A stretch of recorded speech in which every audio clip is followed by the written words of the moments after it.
Bapak Ibu Saudara yang dikasihi Tuhan Yesus. Bapak Ibu Saudara diberkati Tuhan pada pagi hari ini. Yang diberkati Tuhan katakan amin. Mari kita siapkan hati kita untuk masuk hadirat Tuhan, untuk masuk dalam ibadah online kita pada pagi hari ini.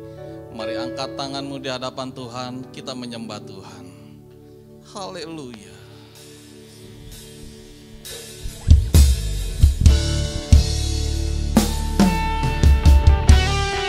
Kami datang pagi hari ini di hadapan-Mu Tuhan. Kami rindu untuk menyembah-Mu, merasakan hadirat-Mu. Penuhi kami dengan kasih-Mu Tuhan. Engkau Bapa yang baik, Engkau Allah yang baik yang selalu menjaga kami. Terima kasih Tuhan, kami bersyukur kepadamu Tuhan.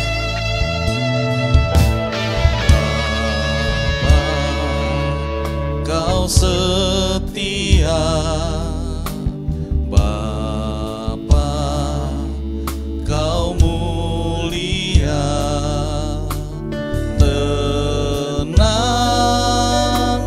jiwaku, aman bersamamu. Lebih dari harta,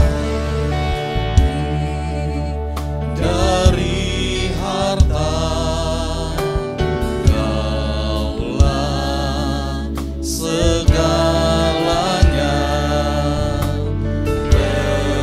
Tenanglah jiwaku dalam hadirat-Mu. Kau tunjukkan kasih setiamu, Kau menyediakan yang ku perlu. Kau setia, Kau mulia, dulu, sekarang, dan selamanya. Kau tunjukkan kasih setiamu, Kau menyediakan yang ku perlu. Kau setia, Kau mulia, Bapa, Kau setia. Biar pujian ini membawa kita untuk semakin dekat dengan Bapa. Bapa, Kau setia,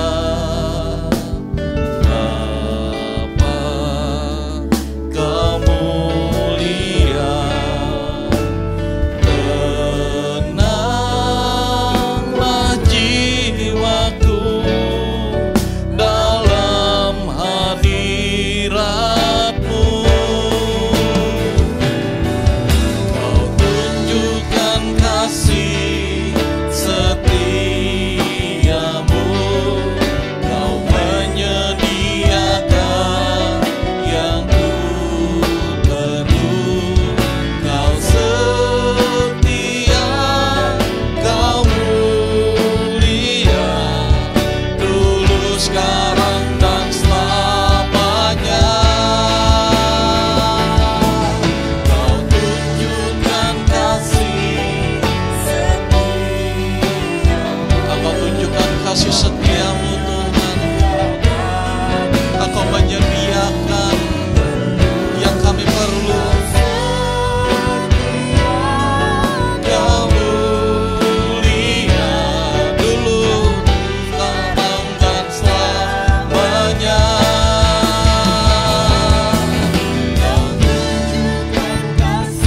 Engkau menunjukkan kasih setiamu Tuhan. Engkau menyediakan yang ku perlu. Kau setia, Kau mulia, Bapa, Kau setia.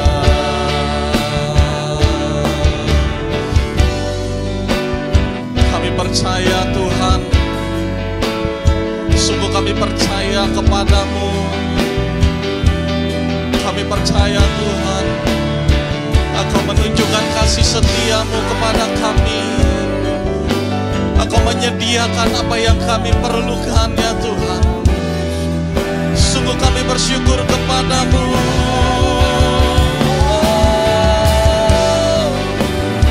Haleluya.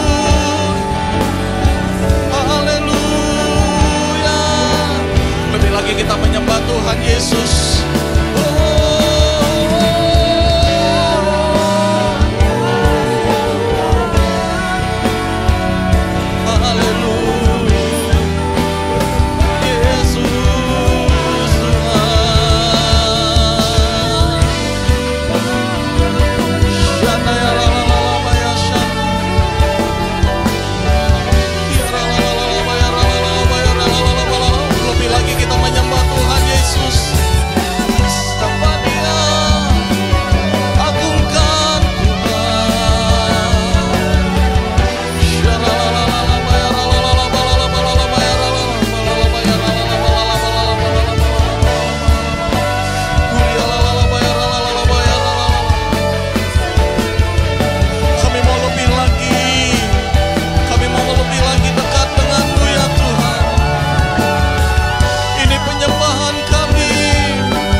janji-janji-Mu. Hati kami percaya akan kuasa-Mu yang terjun atas kami ya Tuhan. Terima kasih. Lebih lagi katakan, hatiku percaya. Haleluya.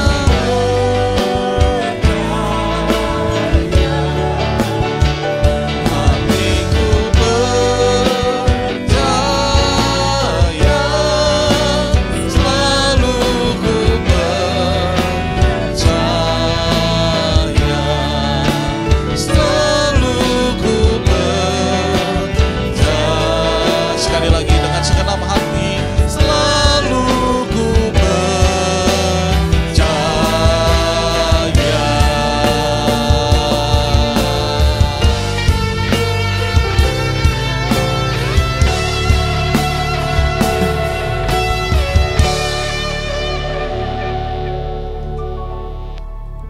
Hati kami percaya kepadamu Tuhan Yesus.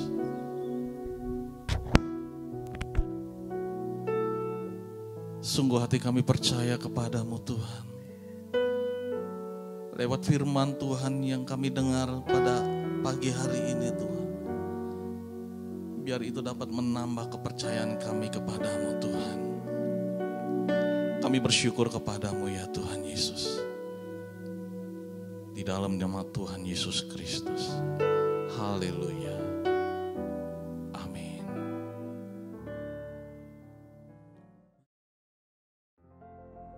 Mazmur 91. Orang yang duduk di dalam lindungan yang maha tinggi dan bermalam dalam naungan yang maha kuasa akan berkata kepada Tuhan, tempat perlindunganku dan kubu pertahananku, Allahku yang kupercayai. Sungguh dialah yang akan melepaskan engkau dari jerat penangkap burung, dari penyakit sampar yang busuk. Dengan kepaknya ia akan melindungi engkau, di bawah sayapnya engkau akan berlindung. Kesetiaannya ialah perisai dan pagar tembok. Engkau tak usah takut terhadap kedahsyatan malam, terhadap panah yang terbang di waktu siang, terhadap penyakit sampar yang berjalan di dalam gelap, terhadap penyakit menular yang mengamuk di waktu petang. Walau 1.000 orang rebah di sisimu dan 10.000 di sebelah kananmu, tetapi itu tidak akan menimpamu. Engkau hanya menontonnya dengan matamu sendiri dan melihat pembalasan terhadap orang-orang fasik. Sebab Tuhan ialah tempat perlindunganmu, yang maha tinggi telah kau buat tempat perteduhanmu. Malapetaka tidak akan menimpa kamu, dan tulah tidak akan mendekat kepada kemahmu. Sebab malaikat-malaikatnya akan diperintahkannya kepadamu untuk menjaga engkau di segala jalanmu. Mereka akan menatang engkau di atas tangannya, supaya kakimu jangan terantuk kepada batu. Singa dan ular tedung akan kau langkahi. Engkau akan menginjak anak singa dan ular naga. Sungguh hatinya melekat kepadaku, maka aku akan meluputkannya. Aku akan membentenginya sebab ia mengenal namaku. Bila ia berseru kepadaku, aku akan menjawab. Aku akan menyertai dia di dalam kesesakan. Aku akan meluputkannya dan memuliakannya. Dengan panjang umur akan kukenyangkan dia, dan akan kuperlihatkan kepadanya keselamatan daripadaku. Amin.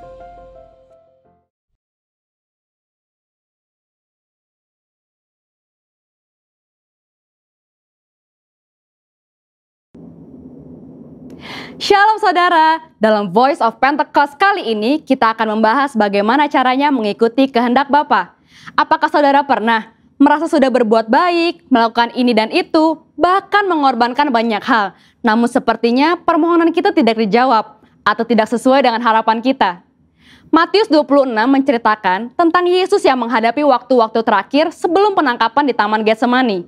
Yesus takut dan ia berdoa 3 kali, supaya cawan atau hal yang akan dilewatinya untuk berlalu. Namun Yesus tetap berserah, biar kehendak Bapa lah yang jadi. Seringkali kita berdoa dan meminta supaya doa kita dijawab. Namun sebenarnya kita sudah memiliki atau mengharapkan jawaban sesuai keinginan kita sendiri, bukan yang merindukan jawaban yang daripada Bapa.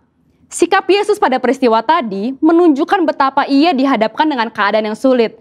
Tapi Yesus memilih untuk berdoa dan meminta supaya kehendak Bapa yang jadi.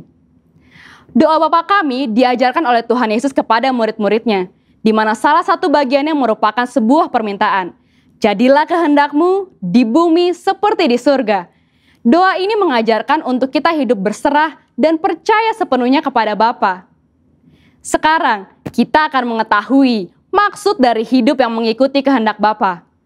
Yang pertama, kesadaran untuk menempatkan kehendak Bapa jauh di atas kehendak pribadi kita. Kita adalah orang yang sudah ditebus dengan harga yang mahal dan lunas dibayar oleh darah Kristus. Di Roma 6 ayat 22 juga disebutkan, kita telah dimerdekakan dari dosa dan menjadi hamba Allah. Kehidupan kita bukanlah milik kita sendiri, tetapi milik Bapa. Sudah sepatutnya kita mengikuti kehendak Bapa. Yesus menyampaikan permohonan kepada Bapa di surga. Namun Yesus juga dengan tegas menyatakan, tetapi janganlah seperti yang ku kehendaki, melainkan seperti yang engkau kehendaki. Hidup manusia memang tidak terduga, karena kita tidak tahu apa yang akan terjadi besok. Maka dalam Yakobus 4 ayat 15 dikatakan, sebenarnya kamu harus berkata, jika Tuhan menghendakinya, kami akan hidup dan berbuat ini dan itu. Yang kedua, memahami dan menerima konsekuensi dari penyerahan diri terhadap kehendak Bapa. Kembali ke peristiwa yang dialami Yesus di Taman Getsemani. Setelah berdoa dan menyatakan, jadilah kehendakmu, yang terjadi adalah penangkapan, penyiksaan, dan penyalipan. Tetapi Yesus tetap taat dan menjalankan kehendak Bapa tersebut dengan tulus hati. Rasul Paulus menjelaskan lebih lanjut dalam Filipi 2 ayat 7-8. Yesus merendahkan dirinya untuk melakukan kehendak Bapa. Demikian juga kita temukan di kisah Ayub. Tentu kita mengingat betapa hidup Ayub diberkati oleh Allah. Lalu dalam seketika Ayub mengalami pencobaan yang begitu berat. Tetapi dalam Ayub 2 ayat 10b, ia berkata, apakah kita mau menerima yang baik dari Allah, tetapi tidak mau menerima yang buruk? Dalam kesemuanya itu, Ayub tidak berbuat dosa dengan bibirnya. Bahkan di tengah pergumulan yang dialaminya, Ayub memilih untuk tetap menerima kehendak Bapa. Roma 8 ayat 28 berkata, kita tahu sekarang bahwa Allah turut bekerja dalam segala sesuatu untuk mendatangkan kebaikan bagi mereka yang mengasihi Dia, yaitu bagi mereka yang terpanggil sesuai dengan rencana Allah. Mungkin saat ini kita belum tahu, mungkin saat ini kita sedang berada dalam prosesnya Allah, tapi akan tiba waktunya kita berkata, saya tahu sekarang bahwa selama ini Allah turut bekerja. Tuhan Yesus tidak pernah mengecewakan saudara. Mungkin tidak mudah, tapi mari sama-sama kita berjuang untuk menjadi pribadi yang mengikuti kehendak Bapa dengan menyadari hidup kita adalah kepunyaan Bapa, taat dan penuh ketulusan. Nah, untuk saudara sekalian, saya ingin mengajak saudara untuk berdoa Bapa kami. Mari kita berdoa. Bapa kami yang di surga, dikuduskanlah namamu, datanglah kerajaanmu, jadilah kehendakmu, di bumi seperti di surga. Berikanlah kami pada hari ini makanan kami yang secukupnya, dan ampunilah kami akan kesalahan kami, seperti kami juga mengampuni orang yang bersalah kepada kami. Dan janganlah membawa kami ke dalam pencobaan, tetapi lepaskanlah kami daripada yang jahat. Karena Engkaulah yang mempunyai kerajaan dan kuasa dan kemuliaan sampai selama-lamanya. Amin. Untuk penjelasan lebih lanjut dari tim teologi kami, silakan klik link yang ada di atas atau scan QR Code yang tersedia. Salam integritas, Tuhan Yesus memberkati.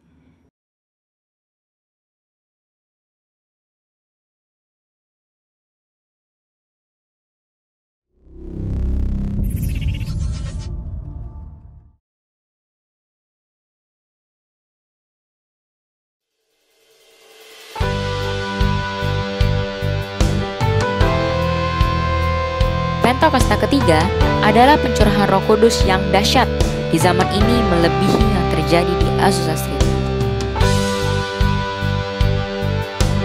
Pentakosta ketiga akan mengakibatkan penuaian jiwa yang terbesar dan yang terakhir sebelum Tuhan Yesus datang kembali.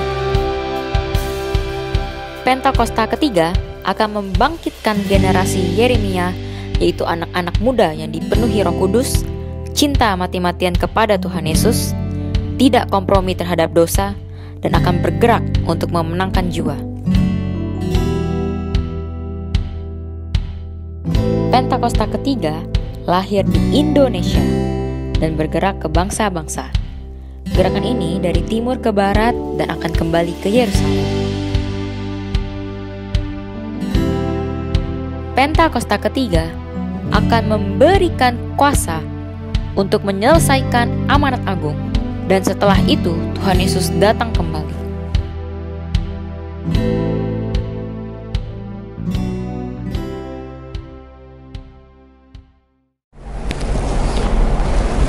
Shalom jemaat Tuhan, apa kabar semuanya? Kami berharap Bapak Ibu di rumah tetap dalam keadaan sehat, tetap dalam penyertaan Tuhan, tetap dalam hadirat Tuhan. Mari sebelum kita memulai ibadah kita di pagi hari ini, kita mau sama-sama berdoa. Kita mau supaya apa yang ingin Tuhan sampaikan, dapat Tuhan sampaikan dengan cara yang sangat mudah dimengerti bagi semua orang yang mendengarnya. Mari kita berdoa. Terima kasih Tuhan buat pagi hari ini Tuhan. Sebentar lagi kami akan mendengarkan firman-Mu Tuhan. Berbicaralah kepada setiap kami Tuhan. Berikan kami telinga seorang murid yang ingin mendengarkan isi hati-Mu Tuhan. Dan setelah kami mendengarkan isi hati-Mu Tuhan, biar kami boleh berubah jika Roh Kudus menegur kami. Dan biar kami boleh melakukan firman yang sudah Tuhan sampaikan di pagi hari ini Tuhan. Terima kasih Tuhan Yesus, Tuhan memberkati jemaat yang di rumah, siapapun yang mendengarkan ibadah online ini, nama Tuhan ditinggikan, nama Tuhan dimuliakan. Ada kelepasan, ada kemerdekaan, ada hadirat Tuhan yang selalu menyertai siapapun yang mendengarkan ibadah online ini. Terima kasih Tuhan Yesus, di dalam nama Tuhan Yesus kami berdoa dan kami mengucap syukur. Amin. Oke, shalom Bapak Ibu. Pagi hari ini saya akan membawakan satu tema yang berbunyi atau yang sudah saya siapkan. Judulnya adalah Hadirat Tuhan di dalam kehidupan kekristenan. Ya, Bapak Ibu jujur, waktu saya mendapatkan tema ini atau rema ini, saya sempat negosiasi sama Tuhan. Aduh Tuhan, ini temanya nggak main-main, temanya sangat berat. Saya bilang temanya nggak gampang, karena berbicara sesuatu yang mengenai hadirat Tuhan, berbicara sesuatu yang ya tidak bisa kita ajarkan dengan seperti kita di sekolah. Ya, jadi hadirat Tuhan itu kita bisa menuntun, kita bisa kasih tahu seperti ini, tapi yang harus menjalani atau mengalaminya itu adalah Bapak Ibu sendiri. Ya, jadi saya nggak bisa kasih tahu hadirat Tuhan tuh kayak begini loh, hadirat Tuhan kayak begini, nggak bisa Bapak Ibu. Jadi Bapak Ibu harus menyelami atau mengalaminya sendiri, sehingga Bapak Ibu akan tahu hadirat Tuhan itu seperti apa indahnya, hadirat Tuhan itu seperti apa waktu ada atau diam di dalam diri kita. Ya, oke Bapak Ibu, kita mulai. Ya, jadi pada awalnya saya ingin memberikan satu pandangan saya atau yang saya catat di sini adalah penting nggak hadirat Tuhan di dalam kehidupan kekristenan kita. Nah, jadi di sini saya hanya membagikan sedikit aja, hanya 3 poin. Menurut saya ini hadirat Tuhan ini pentingnya kenapa ya Bapak Ibu. Pertama, waktu kita mempunyai hadirat Tuhan atau hadirat Tuhan hadir dalam hidup kita, pertama kita selalu akan disertai oleh Tuhan. Garis bawahi, akan selalu disertai oleh Tuhan. Ya, kita bisa baca di Keluaran 25 ayat 8. Ini pada zaman dahulu ya, zaman dahulu itu di Perjanjian Lama, bunyinya di Keluaran 25 ayat 8 itu, dan mereka harus membuat tempat kudus bagiku supaya aku akan diam di tengah-tengah mereka. Jadi ini bercerita umat Tuhan dituntun oleh Tuhan waktu mereka dalam perjalanan, mereka keluar dari Mesir menuju ke tanah Kanaan yang Tuhan janjikan bagi umat Israel. Jadi waktu dalam perjalanan itu Tuhan sudah menuntun umat-umat Tuhan untuk mendirikan bait kudus atau bahasa lainnya adalah kemah suci. Ya, kita akan banyak belajar mengenai kemah suci pagi hari ini. Oke, itu poin pertama, kita akan disertai Tuhan terus. Kedua, Tuhan akan memberitahukan isi hatinya, rencana-rencana Tuhan, apa yang akan dilakukannya, dan penyertaannya serta perlindungan Tuhan selalu nyata atas hidup kita. Ya, Balik lagi di perjanjian lama, waktu umat Israel dipimpin oleh Tuhan, mereka disediakan apa Bapak Ibu? Tiang awan dan tiang api, pertama. Kedua, mereka dikasih apa Ibu? Bapak Ibu, dikasih makan mana surgawi, ya kan? Dikasih burung puyuh, ya kan? Jadi ini adalah satu bukti nyata waktu kita disertai oleh Tuhan, waktu hadirat Tuhan diam dalam hidup kita, kita nggak perlu takut akan apapun yang sedang kita alami. Tapi kita percaya itu terjadi atas seizin Tuhan, dan Tuhan punya acara, dan Tuhan punya maksud akan semua itu. Jadi kita hanya perlu stay still, kita diam, kita tinggal, kita tenang dalam hadirat Tuhan. Ya, poin terakhir, hidup kita ini akan diubahkan dan tidak akan sama lagi seperti sebelum kita menerima hadirat Tuhan. Ya, yang dulunya mungkin kita suka berbohong, kita suka hidup dalam kenajisan, kita mulai berubah. Kenapa? Karena waktu ada hadirat Tuhan, waktu kita mau melakukan dosa-dosa kehidupan lama kita, ini ada sesuatu yang akan berbunyi. Saya bilang ini alarm surgawi yang ada di dalam hidup kita itu akan menyala. Kasih tahu kita bahwa kita nggak boleh melakukan itu, karena itu bertentangan dengan kehendak Tuhan. Karena kalau kita melakukan lagi dosa, maka kita akan jauh lagi akan hadirat Tuhan. Hadirat Tuhan nggak akan masuk lagi ke dalam hidup kita. Oke, 3 poin itu aja pentingnya hadirat Tuhan. Oke, sekarang kita akan masuk ke pembahasan utamanya, ya. Nah, kalau kita lihat di zaman perjanjian lama, ya, waktu bangsa Israel akan keluar dari Mesir ke tanah Kanaan, Tuhan itu memberitahu mereka untuk mendirikan kemah suci. Jadi waktu mereka zaman dahulu tuh mereka itu traveling atau berjalan, itu betul-betul berjalan Bapak Ibu. Bukan kayak sekarang kita punya mobil, kita punya pesawat, kita punya tren, punya MRT, punya kereta api. Enggak. Zaman dahulu waktu mereka mau melakukan perjalanan dari satu tempat ke tempat yang lain, mereka jalan kaki. Ya, mereka jalan kaki, betul-betul jalan kaki. Nah, pastinya ada tempat peristirahatan. Karena kalau mereka jalan kaki terus, dipaksa, akhirnya mereka akan kelelahan, capek, dan akhirnya nggak akan sampai ke tempat tujuan mereka. Jadi mereka harus berhenti. Nah, jadi waktu mereka berhenti ini, mereka harus mendirikan kemah suci. Ya, kemah suci ini didirikan, Bapak Ibu bisa lihat ya, mungkin tereng sebelah sini akan muncul nanti gambar kemah suci ya. Bapak Ibu lihat ya, di kemah suci ini nanti ada 3 bagian dalam kemah suci ya. Garis besar yang pertama adalah yang di bagian paling depan sini adalah pelataran. Ya, pelataran itu di luar. Nah, terus setelah di pelataran masuk lagi di bagian kedua ini, di bagian tengah itu ada namanya ruang kudus. Ya, di bagian yang paling dalam, paling ujung sana ada lagi yang namanya ruang maha kudus. Saya akan coba mengulas secara singkat aja Bapak Ibu. Ada perabotan-perabotan apa aja di dalam 3 ruangan ini. Dan perabotan-perabotan ini melambangkan cara hidup kita, cara kita beribadah sama Tuhan di zaman sekarang. Oke, jadi kita akan mulai di pelataran ya Bapak Ibu ya. Nah, di pelataran ini saya hanya catat 2 aja yang ingin saya bahas. Pertama adalah ada mezbah korban bakaran. Mezbah korban bakaran ini apa Bapak Ibu? Kita lihat di Mazmur 100 ayat 4. Masuklah melalui pintu gerbangnya dengan nyanyian syukur ke dalam pelatarannya dengan puji-pujian, bersyukurlah kepadanya dan pujilah namanya. Nah, Bapak Ibu, itu melambangkan apa? Melambangkan hari-hari ini kita waktu datang ke gereja, sebelum kita masuk hadirat Tuhan, kita mau memuji, kita mau menyembah Tuhan. Nah, disinilah yang mezbah korban bakaran ini melambangkan puji-pujian kita sama Tuhan. Jadi sebelum kita masuk ke ruang berikutnya yang lebih dalam, kita harus memuji dan menyembah Tuhan dulu di sini. Nah, letaknya di pelataran itu.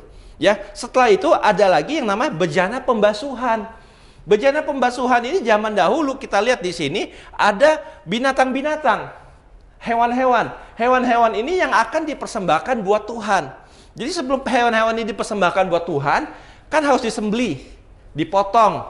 Nah, itu harus dibersihkan atau dibasuhkan dulu Bapak Ibu.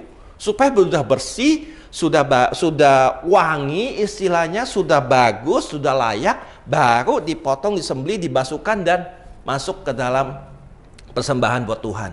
Nah, bencana pembasuhan ini berbicara apa pada zaman sekarang?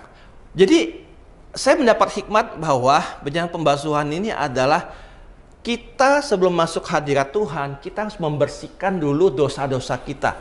Kita harus mengaku dosa di hadapan Tuhan. Kita harus meminta pengampunan atas dosa-dosa kita. Kita harus membereskan dosa-dosa kita. Nah, tiba-tiba ingat satu hal, satu hikmat Tuhan yang Tuhan berikan baru aja. Bencana pembasuhan ini berbicara seperti ini Bapak Ibu. Jika kita ada satu dosa, mungkin kita diingatkan Tuhan waktu lagi muji nyembah Tuhan di gereja, kita diingatkan Tuhan untuk kita melepaskan pengampunan atas seseorang karena orang ini sudah menyakiti kita.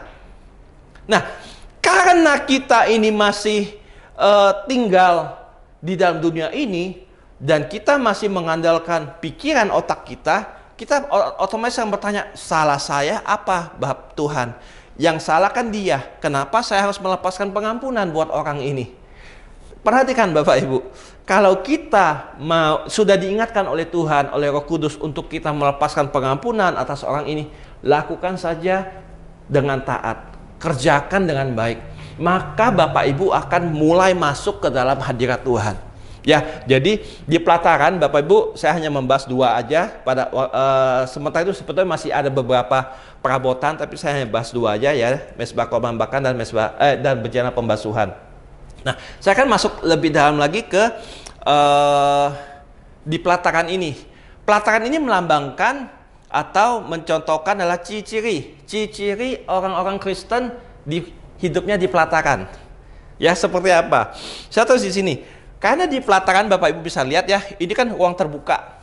Ruang terbuka itu berarti kena panas matahari. Ya, kena panas matahari otomatis efek secara duniawinya bagi orang-orang yang tinggal di pelatarannya adalah mereka cenderung emosional.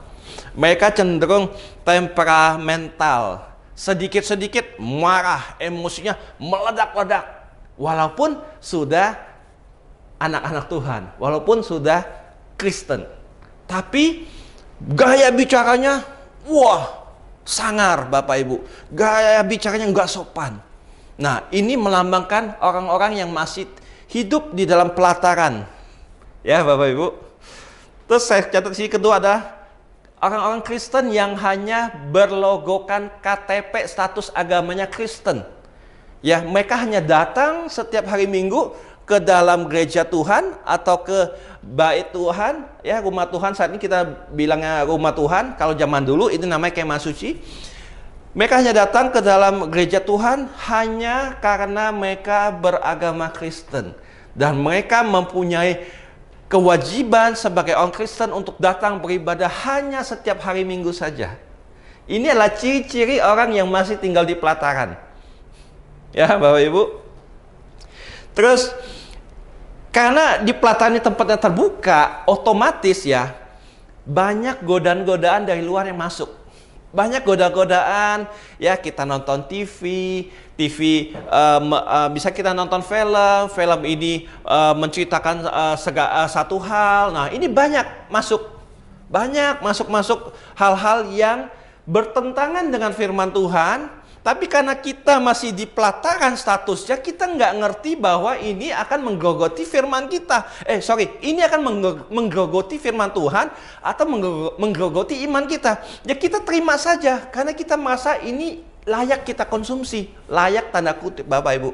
Padahal ini nggak layak, karena waktu kita semakin mendengarkan inputan-inputan dari luar, ini akan membuat kita semakin jauh dari hadirat Tuhan. Ya, itu poin nomor 3. Keempat, nah ini keempat saya suka sekali ini. Keempat ini apa? Orang yang biasanya tinggal di pelataran ini, biasanya mereka, biasanya ya Bapak Ibu, mereka belum pernah mau membaca Alkitab atau firman Tuhan. Ya senyum-senyum pasti saya pasti tahu. Saya tahu siapa. Colek sebelahnya. Saya tahu itu Anda. Ya, jadi kalau orang Kristen yang tinggal di pelataran ini, mereka itu jarang baca firman. Baca firman itu kadang-kadang kalau perlu aja. Dan kadang-kadang juga masih bolong-bolong kalau saya bilang. Mungkin kalau lagi rajin-rajinnya juga itu bisa dibilang bolong-bolong. Bukan konsisten. Nah, Bapak Ibu. Sekarang pertanyaan dari saya adalah, Bapak Ibu sekarang lagi di mana nih? Apakah lagi di pelataran? Apa enggak? Nah, jawab sendiri ya. Nah, Bapak Ibu, saya mau kasih tahu satu hal bahwa jangan merasa cukup di pelataran saja. Karena di pelataran ini kita hanya ketemu kulitnya saja dan kita nggak bisa betul-betul masuk dalam hadirat Tuhan yang lebih dalam lagi. Ibaratnya begini Bapak Ibu, di zaman sekarang kan ada tiga tingkat ya Bapak Ibu ya. Di ruang Maha Kudus ini saya analogikan ini ada wifi-nya Tuhan. Ini kencang sekali signalnya di sini.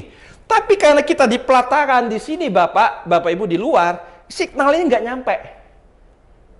Bapak Ibu yang work from home, WFH pasti tahu kalau signal wifi itu nggak kuat, koneksinya gimana Bapak Ibu? Kesendat-sendat. Ya kan? Itu melambangkan juga kehidupan kita secara kerohanian. Waktu kita jauh dari signalnya Tuhan, kita menerima tuntunan Tuhan kesendat-sendat. Akhirnya kita sesat. Akhirnya kita menceng, nggak ketemu hadirat Tuhan tuh kemana kita nggak ngerti, nggak tahu. Ya, jadi Bapak Ibu jangan merasa cukup hanya di pelataran saja. Kita harus paksa hidup kita, paksa diri kita untuk masuk ke ruang Maha Kudus. Setelah masuk ke ruang kudus, masuknya ke ruang Maha Kudus, tempat di mana adanya hadirat Tuhan. Oke. Yang nomor 2, saya akan sedikit membahas mengenai ruang kudus yang di tengah. Ya, di ruang kudus ini ruangannya tertutup Bapak Ibu. Ya, udah tertutup, nggak ada cahaya masuk, sudah tertutup. Nah, di ruangan tertutup ini berbicara tempat yang tersembunyi. Orang nggak melihat. Nah, di Alkitab menulis apa? Matius 6 ayat 6. Tetapi jika engkau berdoa, masuklah ke dalam kamarmu, tutuplah pintu, dan berdoalah kepada Bapamu yang ada di tempat tersembunyi. Maka Bapamu yang melihat yang tersembunyi akan membalasnya kepadamu. Jadi di ruang kudus ini itu tempatnya tertutup Bapak Ibu. Nggak ada siapa-siapa, tertutup. Nah, ini berbicara waktu pribadi kita sama Tuhan. Oke, kita sudah ke gereja, tapi bagaimana hubungan pribadi kita sama Tuhan? Oke, kita sudah pujian penyembahan di gereja setiap hari Minggu, tapi di hari-hari yang selanjutnya Senin sampai Sabtu bagaimana? Ya, ingat Bapak Ibu, masuk ke ruangan yang tersembunyi atau ruangan tertutup, berdoa di situ. Nah, di ruangan kudus ini ada meja roti sajian. Ya, meja roti sajian ini adalah imam-imam itu harus membuat roti setiap pagi. Ya, membuat roti setiap pagi untuk dijadikan persembahan. Nah, berbicara apa? Roti ini adalah kita harus menyiapkan roti ini setiap pagi di dalam kehidupan kita. Buat apa? Supaya ya, waktu kita sudah menyiapkan hidup kita untuk Tuhan pakai, Tuhan akan hadir di dalam kehidupan kita. Jadi kalau kita tidak menyiapkan satu wadah atau suatu tempat untuk Tuhan tinggal, Tuhan nggak akan masuk Bapak Ibu. Gampangnya begini, kalau kita masih berkelut dengan kehidupan duniawi kita masih berdosa, kita nggak mau melepaskan apa yang menjadi keinginan kita nggak mau melepaskan dosa-dosa kita, maka Tuhan tidak akan hadir di situ.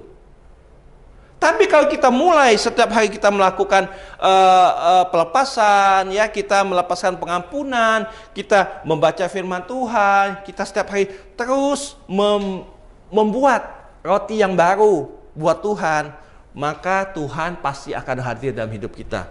Ini makna rohani dari meja roti sajian. Oke.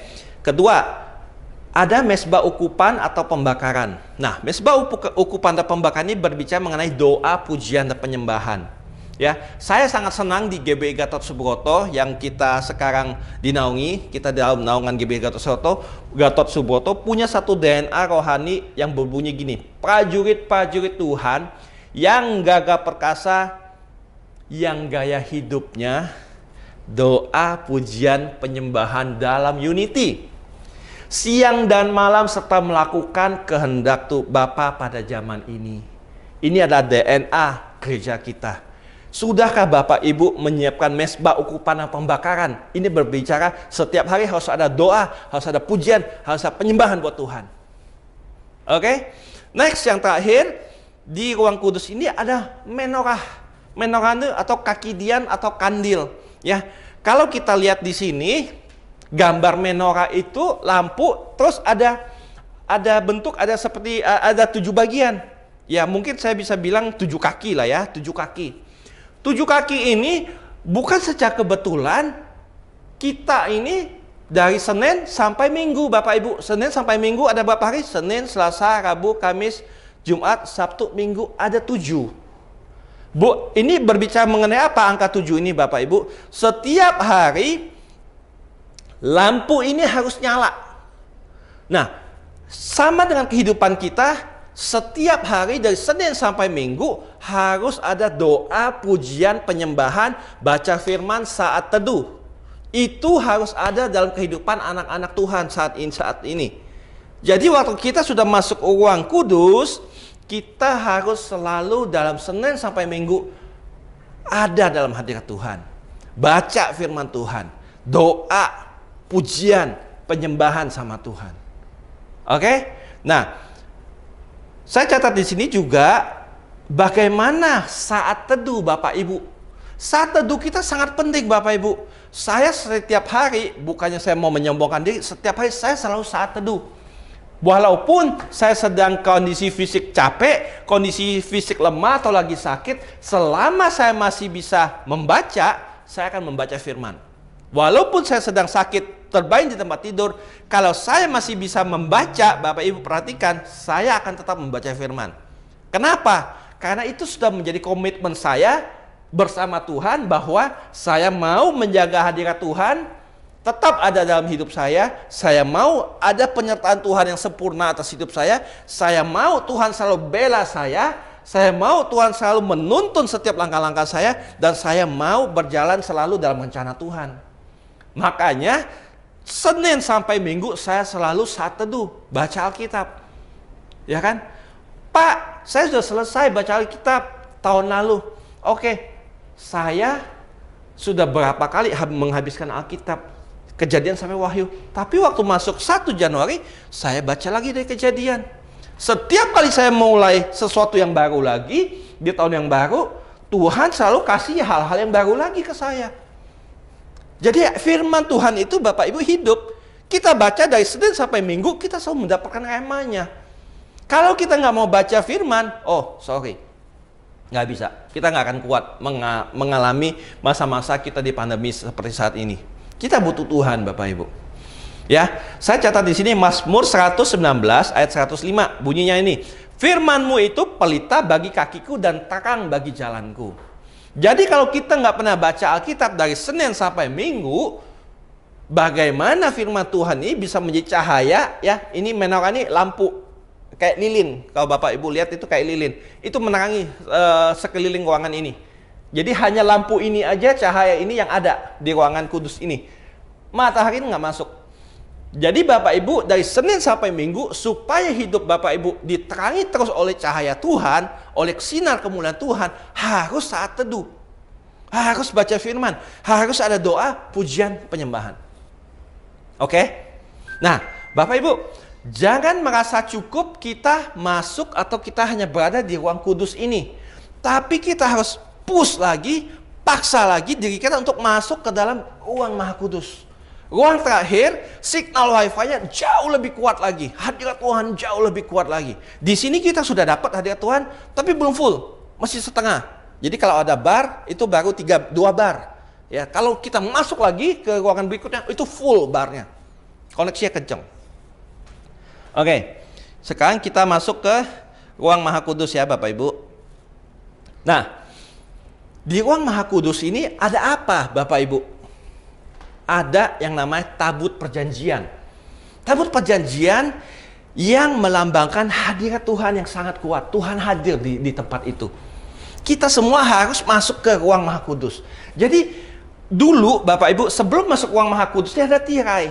Ya, tirai ini menjadi pemisah antara ruang kudus dan ruang Maha Kudus. Waktu Tuhan Yesus mati disalibkan, ya, tirai ini tiba-tiba terkoyak dengan sendirinya. Sehingga makna rohani apa? Kita bisa langsung masuk ke ruang Maha Kudus, kita langsung bisa masuk ke hadirat Tuhan. Dulu nggak bisa, hanya imam ya yang benar-benar suci, yang kudus boleh masuk ke dalam ruang Maha Kudus. Waktu masuk ke ruang Maha Kudus pun kaki mereka diikat sama tali dan dikasih lonceng. Jadi begitu loncengnya ini nggak berbunyi, karena kan mereka masih jalan masuk ke dalam. Begitu lonceng ini nggak berbunyi, umat-umat di depan tuh mendengar, oh nggak bunyi, berarti imam ini mungkin jangan-jangan sudah mati di dalam. Karena kalau kita nggak kudus, kita nggak bisa masuk ke dalam ruang Maha Kudus ini. Jadi mereka tarik keluar imam yang tidak kudus itu. Jadi Bapak Ibu, di ruang Maha Kudus ini terdapat satu tabut perjanjian yang melambangkan hadirat Tuhan yang sangat kuat ya. Nah, manifestasi hadirat Tuhan ini akan muncul dalam hidup kita. Contohnya apa? Musa. Di Alkitab ditulis, waktu Musa kepenuhan akan hadirat Tuhan, mukanya bercahaya, bersinar. Ya, itu hadirat Tuhan. Semakin lama kita bergaul akrab dengan Tuhan, semakin mirip kita dengan Tuhan. Semakin kita sama dengan Tuhan Yesus. Karena kita mengikuti setiap tuntunannya, kita mengikuti ajarannya, maka kita akan sama dengan Tuhan. Tabur perjanjian di perjanjian lama juga ditulis waktu itu dibawa ke rumah Obed-Edom. Ya, 2 Samuel 6 ayat 10 sampai 11 saya baca. Sebab itu Daud tidak mau memindahkan tabut Tuhan itu ke tempatnya, ke kota Daud, tetapi Daud menyimpang dan membawanya ke rumah Obed-Edom, orang Gad itu. Ayat 11, 3 bulan lamanya tabut Tuhan itu tinggal di rumah Obed-Edom, orang Gad itu, dan Tuhan memberkati Obed-Edom dan seisi rumahnya. Pertanyaan saya adalah, Bapak Ibu mau diberkati Tuhan apa enggak? Bapak Ibu mau disertai Tuhan apa enggak? Bapak Ibu mau dituntun Tuhan apa enggak? Bapak Ibu mau enggak menjadi berkat bagi banyak orang? Begitu orang dekat sama kita, wah beda nih orang. Saya merasa damai sejahtera dekat sama orang. Kalau Bapak Ibu mau, harus masuk ke ruang Maha Kudus. Lakukan step-step yang tadi. Ya. Kalau saat ini di negara kita ada semboyan NKRI harga mati, kalau saya pribadi, hadirat Tuhan adalah harga mati. Ya, saya termasuk salah seorang yang sangat rewel akan hadirat Tuhan. Di komunitas kita, dewasa muda, saya betul-betul sangat bawel akan hadirat Tuhan. Ya, saya selalu mengajarkan mengenai hadirat Tuhan. Oh, hadirat Tuhan, kita waktu kepenuhan hadirat Tuhan, kita bisa melakukan ini. Kita tahu apa yang Tuhan mau. Oh, saya bawel sekali mengenai hadirat Tuhan. Karena saya tahu waktu di dalam hadirat Tuhan, Tuhan kasih tahu kita mesti ngapain. Tuhan kasih hikmat buat kita. Terkadang saya bisa tahu, oke, Tuhan akan bernubuat seperti ini. Nah, dan itu kalau saya tanya Tuhan, saya sampaikan. Nah, itu hadirat Tuhan. Ya, satu saat waktu saya lagi ada altar call, saya waktu lagi mendoakan salah satu jemaat, tiba-tiba Bapak Ibu saya digerakkan untuk berdoa bagi dia supaya dia melepaskan segala, dia ini mengalami sesuatu yang banyak ketidakadilan terjadi sama hamba anak Tuhan ini. Jadi waktu saya doakan mengenai ketidakadilan yang dia alami, dia nangis Bapak Ibu. Dia nangis, dia dijamah sama Tuhan setelah ibadah, dia sampaikan saya, kok Bapak tahu saya sedang main hal-hal ini? Oh, dalam hati, puji Tuhan, itu karena Tuhan menyampaikan apa yang ingin disampaikan melalui saya. Kalau kita nggak penuh akan hadirat Tuhan, kita nggak bisa Bapak Ibu. Kita nggak tahu Tuhan mau ngapain. Ya, oke, jadi saya ulang kembali Bapak Ibu, pagi hari ini ada 3 sekat atau 3 ruangan yang saya sudah bahas. Pertama ada pelataran, ruang kudus dan ruang Maha Kudus. Pertanyaan saya adalah bagi Bapak Ibu adalah, Bapak Ibu sekarang posisi kekristenannya ada di mana? Apakah Bapak Ibu masih di pelataran? Apa sudah di ruang kudus? Atau Bapak Ibu sedang menuju ke ruang Maha Kudus? Ya, Bapak Ibu, semuanya ini adalah pilihan. Ya, waktu saya menyiapkan firman ini berat sekali, saya mengalami banyak sekali gangguan. Ya jujur, banyak saya gangguan. Ya, baru aja kemarin anak saya yang paling kecil kakinya kejatuhan kaca dan kakinya sedikit sobek.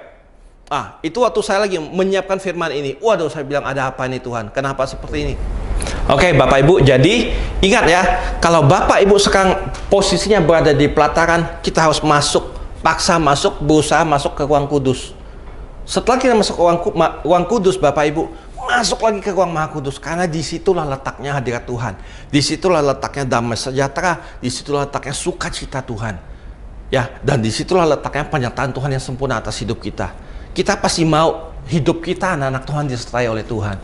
Maka dari itu, Bapak Ibu, saya himbau, ya, saya harus menyampaikan firman ini karena ini sangat penting sekali. Ya, ini sangat penting sekali. Bapak, saya bisa berbicara terus sepanjang waktu ya Bapak Ibu. Tapi kalau Bapak Ibu tidak mau meresponi firman ini, maka firman ini akan berlalu dengan sia-sia. Tapi kalau Bapak Ibu mau mulai meresponi firman ini, mungkin sekarang Bapak Ibu posisi sekarang di pelataran, Bapak Ibu mulai sungguh-sungguh ya meninggalkan kehidupan yang lama, mulai lagi untuk memuji Tuhan, mulai lagi untuk doa pujian penyembahan, mulai baca firman setiap hari 24 jam, Senin sampai Sabtu, bahkan sampai hari Minggu, Senin sampai Minggu 7 hari, maka Bapak Ibu akan masuk ke dalam ruang Maha Kudus ini. Ya, saya berdoa semua Bapak Ibu yang mendengarkan ibadah online ini masuk dalam ruang Maha Kudus. Oke? Mari kita sama-sama masuk ruang Maha Kudus. Saya belum sempurna, saya juga masih banyak belajar. Oleh sebab itu saya mau terus belajar supaya saya tetap masuk dalam ruang Maha Kudus. Itu adalah goal terakhir kita sebagai anak-anak Tuhan. Karena waktu kita sudah masuk dalam ruang Maha Kudus, ada hadirat Tuhan di sana. Semuanya is gonna be fine. Semuanya akan baik-baik saja. Karena kita tahu rencana Tuhan. Karena kita tahu apa maksud Tuhan. Oke Bapak Ibu. Sekian firman Tuhan pagi hari ini. Saya mau berdoa bagi Bapak Ibu yang Bapak Ibu tergerak hatinya untuk mau sungguh-sungguh sama Tuhan. Bapak Ibu boleh taruh tangan Bapak Ibu di dada, sebelah tangan kanan atau di dada, dan tangan kiri Bapak Ibu angkat di atas. Jangan malu Bapak Ibu, jangan malu. Ini adalah waktunya Tuhan bekerja. Ya, saya masukkan hadirat Tuhan yang sangat luar biasa saat ini. Jangan malu Bapak Ibu. Ya, buka hati, biarkan hadirat Tuhan itu hadir dalam hidup Bapak Ibu. Oke? Bapak, kami berdoa saat ini Tuhan melihat setiap anak-anak-Mu yang ada di rumah, yang ada di tempat ini. Bapak melihat setiap kehidupan mereka. Hamba-Mu nggak tahu apa yang menjadi pergumulan mereka Tuhan, tapi hamba-Mu tahu saat ini hadirat Tuhan begitu kuat saat ini. Dan aku berdoa Tuhan di dalam nama Tuhan Yesus, biar hadirat Tuhan hinggap atas setiap mereka yang menonton ibadah online ini. Aku berdoa dalam nama Yesus, Tuhan lepaskan segala keterikatan mereka. Tuhan memberkati apapun yang mereka kerjakan dan mereka lakukan. Bahkan yang sekarang mereka yang sakit Tuhan, aku berdoa dalam nama Tuhan Yesus, sembuh dalam nama Tuhan Yesus. Saat ini sembuh. Dan yang berbeban berat saat ini Tuhan, aku lepaskan kelegaan di dalam nama Tuhan Yesus. Saat ini juga Engkau sudah lepas, Engkau sudah bebas dari segala macam belenggu. Terima kasih Tuhan. Tuntun setiap umat-Mu Tuhan, tuntun setiap anak-anak-Mu Tuhan untuk masuk dalam ruang Maha Kudus, bertemu pribadi secara pribadi bersama dengan Engkau. Terima kasih Tuhan, terima kasih Tuhan. Biar Roh Kudus melanjutkan. Setelah hari ini, setelah khotbah ini selesai, Roh Kudus terus melanjutkan pekerjaannya di dalam setiap umat-umat Tuhan. Terima kasih Tuhan, terima kasih Tuhan. Kami berdoa di dalam nama Tuhan Yesus, Tuhan yang tutup bungkus kami semua dengan kuasa darah-Mu. Haleluya, yang sama-sama sudah menerima hadirat Tuhan, yang sudah menerima kelepasan, yang sudah menerima kesembuhan. Mari kita katakan, amin. Terima kasih Bapak Ibu. Tuhan Yesus memberkati. Selamat hari Minggu. Shalom.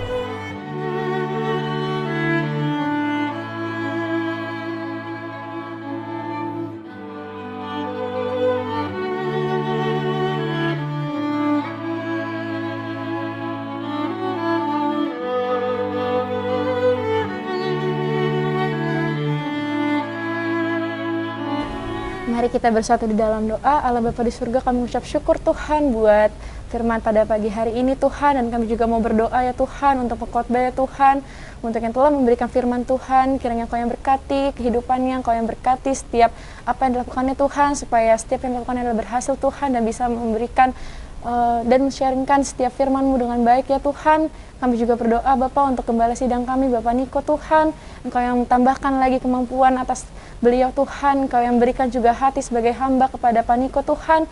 Dan kami juga berdoa untuk Pak Freddy ya Tuhan, dan juga wakil gembala serta keluarganya Tuhan. Engkau yang berikan hikmat bertambah-tambah dan berkat yang berlimpah-limpah Tuhan.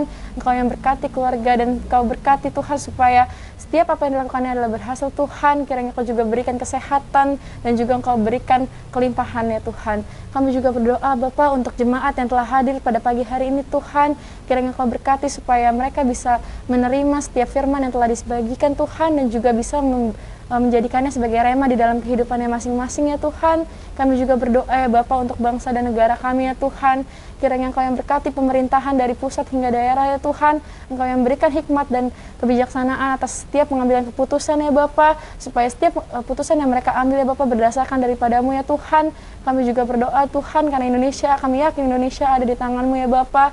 Kiranya Engkau yang berkati setiap anak-anak muda yang ada di Indonesia Tuhan. Kami percaya Engkau yang akan membangkitkan generasi Yeremia ya Tuhan, generasi anak muda yang cinta mati-matian dengan Tuhan. Engkau yang hilangkan Tuhan COVID yang saat ini kami rasakan ya Tuhan. Engkau yang jauhkan ya Bapa. Kami percaya setiap persoalan yang ada di hidup kami ya Tuhan, pasti ada nilai positif yang dapat kami ambil ya Tuhan, supaya kami bisa tetap bersyukur Tuhan di dalam hidup kami ya Bapa. Kami mengucap syukur Tuhan buat setiap kasih-Mu dan setiap pengorbanan-Mu dalam hidup kami ya Bapa. Kiranya Kau yang berkati setiap kami ya Tuhan, supaya kami bisa tetap dekat dan intim hidup di dalam-Mu ya Tuhan. Terima kasih ya Bapa, kami mengucap syukur. Haleluya, amin. Mari kita akhiri ibadah ini, kita angkat kedua tangan kita tinggi-tinggi. Saudara-saudara terkasih dalam Kristus, terimalah berkat dari Allah Bapa, kasih, damai sejahtera, sukacita dari Tuhan Yesus Kristus, kekuatan, penghiburan, dan pertolongan daripada Allah Roh Kudus terus menyertai kita semua, mulai dari saat ini sampai Maranatha Tuhan Yesus Kristus menjemput kita di awan permai, bahkan sampai hidup kekal selama-lamanya. Yang percaya sama-sama katakan amin. Tuhan Yesus memberkati. Badai menerpa di dalam hidupku ini.